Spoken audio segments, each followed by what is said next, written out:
Assalamualaikum warahmatullahi wabarakatuh anak-anak. Selamat pagi anak. Bagaimana kabarnya hari ini? Alhamdulillah baik ya anak-anak. Baik, pada minggu ini, pada kesempatan kita kali ini, sebelum memulai pembelajaran, baiknya kita membaca doa terlebih dahulu. Baik, siapa yang akan memimpin doanya? Adi ya, silahkan. Bismillahirrahmanirrahim. Amin. Nah, apa materi kita pada hari ini anak-anak?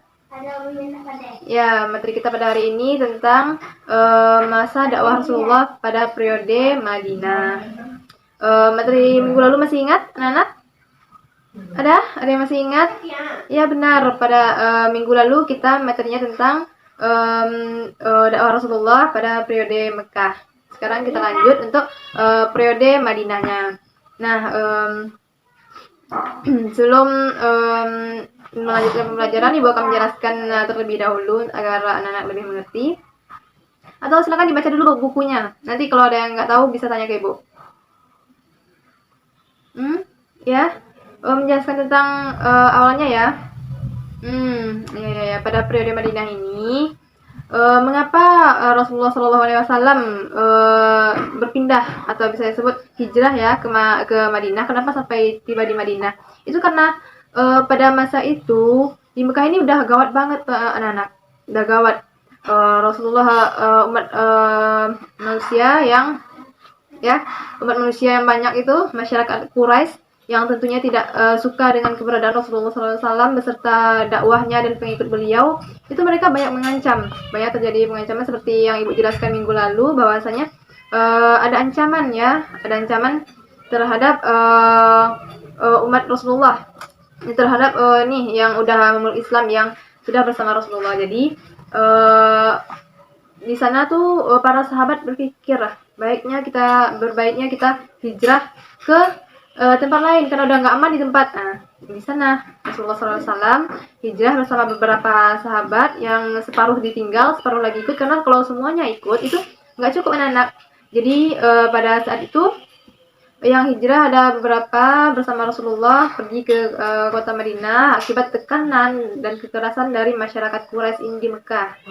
Nah, jadi mereka terpaksa dengan berat hati meninggalkan kota kelahiran mereka ke Madinah.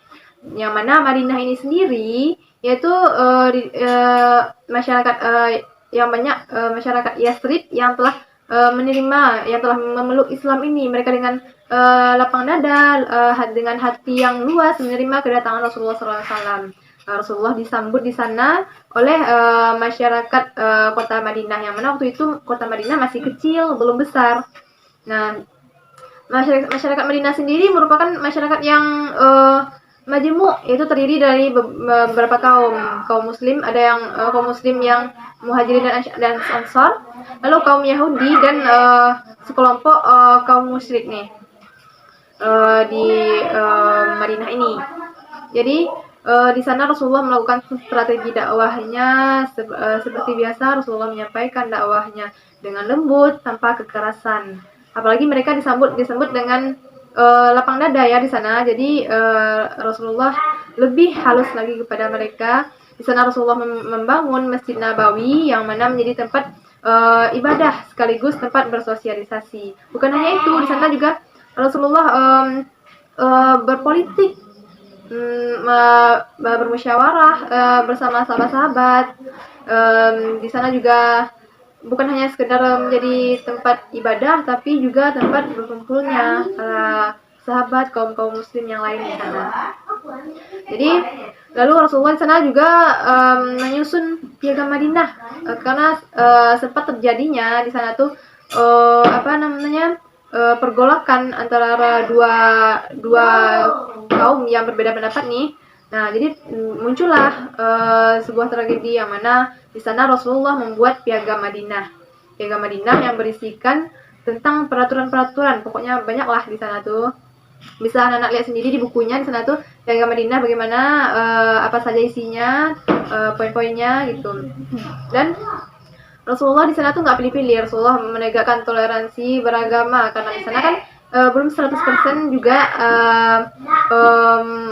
udah Islam masyarakatnya. Jadi Rasulullah tetap berdakwah, menyampaikan semuanya. Sementara yang sebagian masih ada di Mekah itu sampai juga di Madinah. Nah, jadi begitu ceritanya anak-anak, kisahnya. Jadi di sini perlu kita petik nih. Di sini ada banyak sekali karena Rasulullah cukup lama di Madinah. Ada banyak sekali yang terjadi. Terjadinya perang Badar, perang Uhud, perang Khandaq. Perang itu terjadi bukan karena dikehendaki sendiri oleh Rasulullah, bukan, tapi karena tindakan yang melewati batas dan Rasulullah dan kedua belah pihak telah menerima sudah sepakat nih resmi mengadakan peperangan. Di sanalah Rasulullah turun untuk berperang bersama sahabat-sahabat yang lainnya. Banyak pula yang gugur, yang mati syahid. Namun itu sebuah kebanggaan bagi mereka. Ya. Jadi di peristiwa ada banyak sekali terjadi peristiwa semasa Nabi berada di Mekah.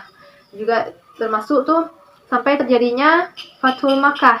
Ya, Fathul Makkah ini masa kejayaan Islam yang mana Rasulullah bersama sahabat-sahabat yang lain tuh kembali ke Mekah dengan kejayaan. Awal mula berdirinya kejayaan Islam di Makkah. Begitu. Jadi untuk materi hari ini segitu. Apakah anak-anak cukup memahaminya? Itu di sini banyak sekali poin-poin yang bisa kita petik. Coba sebutkan anak-anak. Apa saja poin-poin yang dapat anak-anak petik di sini? Ya benar, di sini poin-poin yang bisa kita petik adalah tentang kepemimpinan Rasulullah yang tegas, namun adil dan bijaksana. Beliau lembut, tapi juga adil, bijaksana. Juga di sini tentang persatuan, persaudaraan antar umat Muslim, ya anak. Jadi banyak sekali nih yang bisa kita petik pada masa ini. Yaitu tentang toleransi dan hidup yang berdampingan bersama masyarakat yang lain. Untuk tugasnya anak-anak, Ibu akan memberi tugas. Silahkan dirangkum ya materi kita yang hari ini.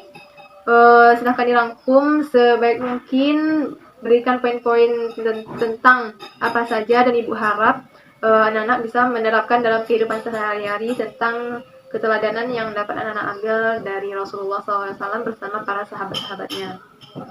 Kita doakan semoga para sahabat yang telah gugur itu, yang berada di masa lampau itu tenang sekarang ya anak-anak.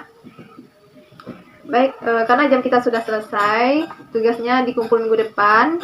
Jadi silahkan berdoa dulu untuk nutupnya.